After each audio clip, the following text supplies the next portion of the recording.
Today on Yeti at Large, an unorthodox review of a Hampton Inn from a hospitality insider's perspective. Hi, and welcome to Yeti at Large.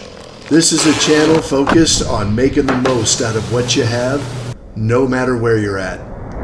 Thanks for tuning in and helping out. Now, it would be one thing to review this room with a master bed underneath a giant aquarium. Expectations would be high, but most times we're all just staying in an ordinary Hampton Inn, and we just want the place to be clean and affordable. Well, my experience in Charleston was anything but, and I want to give you a little perspective from a hospitality insider's perspective as to why your hotel room costs so much for so little. Now, I booked these rooms last minute, and I understand that hotels are well aware of events going on and when demand is high. So I paid about a premium price for this room compared to the average rate price that I saw posted on their website.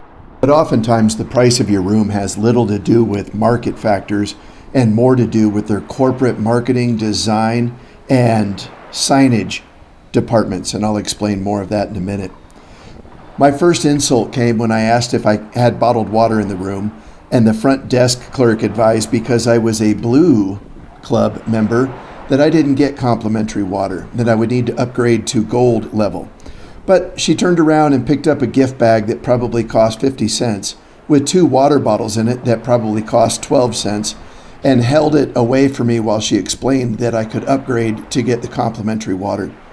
She ended up giving me the water anyway.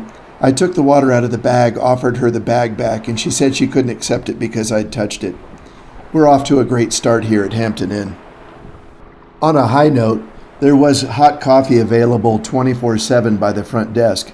It was good coffee and they kept it fresh, which is good because in-room coffee is probably the worst beverage on the planet. While we're speaking of the lobby and the front desk areas, it had a lovely little lounge. We utilized this space to great effect because we had a large group. The continental breakfast was what you expect, pre-made, frozen, pre-packaged. Not horrible, not fantastic, certainly acceptable. But nothing but pork for a protein choice, and for someone who doesn't eat a lot of pork, that is a sticking point. It's a good thing the continental breakfast was passable because the toaster in my kitchen, air quotes, that was in my room, was broken. As we leave the lobby, here's your first insider perspective. Many of these hotels are operated by concessionaires, not corporate, and as such, they're required to buy these signage packages from the corporate signage department. They change several times a year, they're incredibly expensive, and they're a huge profit center for the corporation. I noticed when I got to my floor that a Coke was $2 on the machine. Good thing I didn't want a Coke. And it's also a good thing I didn't want ice. I finally found a working ice machine, but inconvenient at best. Many companies, the signage people also handle the artwork. These are nice pieces of art in the rooms, but they're typically tremendously expensive for the concessionaire to purchase, and they're required to buy the approved art at inflated rates. Imagine if this hotel had 200 rooms, how much art that adds up to. Here we are in our acceptably normal room with huge cleanliness issues right off the bat. Nobody wants to see this in a bathroom, and they certainly don't want to see the toilet with broken fixtures like that. These are just a couple examples. I could go into several more, but it serves to make the point here. No exhaust fan in a bathroom in South Carolina. That's odd. You would think in such a humid environment you'd want a fan. No internet on the TV, just basic cable, which is strange, and there was no casting ability to send my phone to the TV as well. Speaking of internet, respectable upload speeds, but the free Wi-Fi had terrible download speeds. You could buy better Wi-Fi for about $5. Love the college dorm room lamp. That's a win.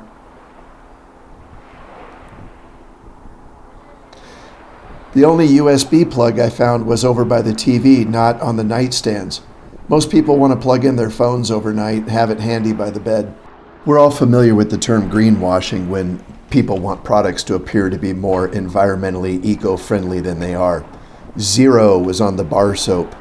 I don't think it scored as well as it hoped to. When you look at the backside, you'll see that there's banned ingredients in Europe, such as titanium dioxide. There's been increasing calls domestically here, and I know Dunkin' Donuts stopped using it as a food additive, but with its propensity to wind up in aquatic environments in South Carolina, it seemed like a strange product to use. We come to the other reason this room is so expensive. Some designer saw this shower door and thought it made a bold and dramatic statement, and it does. It's pretty impressive, but it's out of place and overly expensive in what is a entry-level, mid-level hotel room. I looked for this fixture online to see how much it cost, and I found it for $1,099. Now, I know corporate purchasing agents can probably do a little better, but at that retail price, if you were to equip 200 hotel rooms with those shower doors, you spent $220,000, when much simpler doors for a fraction of the price would get the job done quite satisfactorily, and housekeeping wouldn't be cussing you every time they had to clean these doors, because those things are impossible to clean. But by far and away the most absurd thing about my room was this little triangle-shaped kitchen.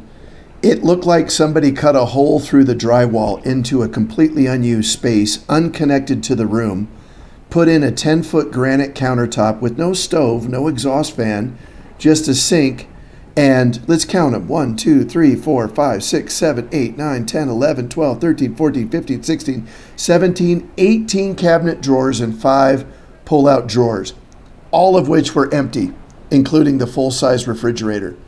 This is 100% unusable, unfunctional space.